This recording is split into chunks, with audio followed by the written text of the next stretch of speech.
Lemon8 has added brand new stickers that now allow us to create timeline effects inside of our carousels on the app. Inside of your profile, you are going to add the photos that you want to your carousel and then go over to your stickers. Now, not every account has this, and if you have your account on 2 different devices, it may not have the same things. Mine don't. That does mean it will roll out to your devices at some point. Now, inside of your stickers, you will start to see lines with little points at the end. This might be a circle, it might be a diamond, it might be a line, but it allows you to create these timeline effects. So I'm going to go ahead, I'm going to click on one. As always with these stickers, if you put your finger on that lower right-hand corner with the double arrow, you will be able to make it longer or shorter. You can rotate it at different angles. I'm going to go ahead and I am going to place this one just like this. And the bigger you make it, the more fuzzy it's going to become. So just find one that works best for you or keep it on the smaller side. Now you see, as I have created this, it is a line or a little marked line that then goes off page. It's always going to the side where it's going to be swiped. Then on the next image that you put into your carousel, you're going to want to match that. So you're going to go back into your stickers. You're going to find something similar. You want to keep these match. You don't want to do one with a line on the end and one with a diamond on the end. That just doesn't make sense. So I are going to make it a little bit bigger and we're going to try to line that up properly. So where did I leave it off from the last one? We're going to click on it and then we're going to be able to swipe so it's halfway and you can see if it actually meets it. If it's a little bit off, then you just have to tap on it, move it up just a tiny bit. Now you can see if it's going to correctly line up with the other one.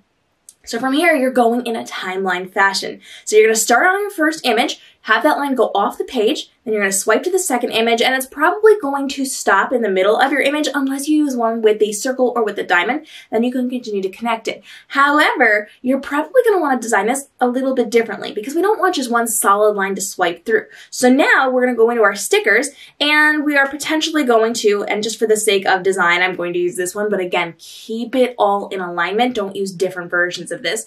I am going to then just create another line that goes up a little bit, and we're going to want to make sure we have that nice and straight and the same size so it looks like more or less it is connected to this. So again, if you are doing it where it's connected, don't use the one with the end lines. That might be your starting point and your end point with the diamonds or the circles in the middle, but keep it all as consistent as possible. So now we've got another point here in which I can add yet another of my lines, and then I can continue it on to the next page. I'm going to always want to make sure that these are level. These are horizontal type things.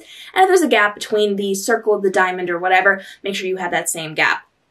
Now it goes off the page at a different level. So you can see it goes over straight, then it goes up and over again to the next image. If I had a third image here, I could swipe over and I would be able to continue that timeline. Now with this, you can add in text information. So you can either get people to follow through by following the lines as they're swiping through the albums, or you can drop little pieces of text information connected to those like a timeline. Think back to your early school days when you had to create those historical timelines and you were able to drop in that information.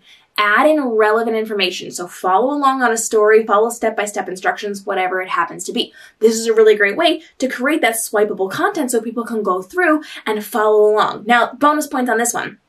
With your albums on Lemon8, it is going to stay in album form where you can just swipe through the carousel. But on the desktop version of this, it actually has all the images listed. You don't have to swipe through it. You can click on it to see them bigger, but it actually lists them in cube form, so you can kind of see the timeline and the progression of it. So just because people are swiping through on the app doesn't mean they're not going to see the entire timeline on the desktop version of this. So you can design for both of those. It's going to look really cool. This is a really good opportunity for you. And then I also recommend you go to your desktop at some point, take a screenshot of it, and put it on your Instagram stories or your TikTok stories to show people what they can see over on your Lemon8. It's a really good opportunity for you to show off your graphics in this one and then deliver valuable content while also training people to go through your albums. By having that timeline there, it encourages them to continue to swipe to learn more. For more breaking features on Lemon8, make sure you hit that subscribe and notification bell. We're bringing you all the breaking features as they happen so you can stay ahead of the competition and build your authority now before there's a ton of competition on this platform fighting for the same views that you're trying to get as well. Questions on Lemon8, drop it down below and follow along because every single day we're dropping brand new videos to help you navigate the world of TikTok, Instagram, YouTube, live streaming, Lemon8, and more to make this your most profitable year ever with the least amount of work possible. We'll see you in the next episode.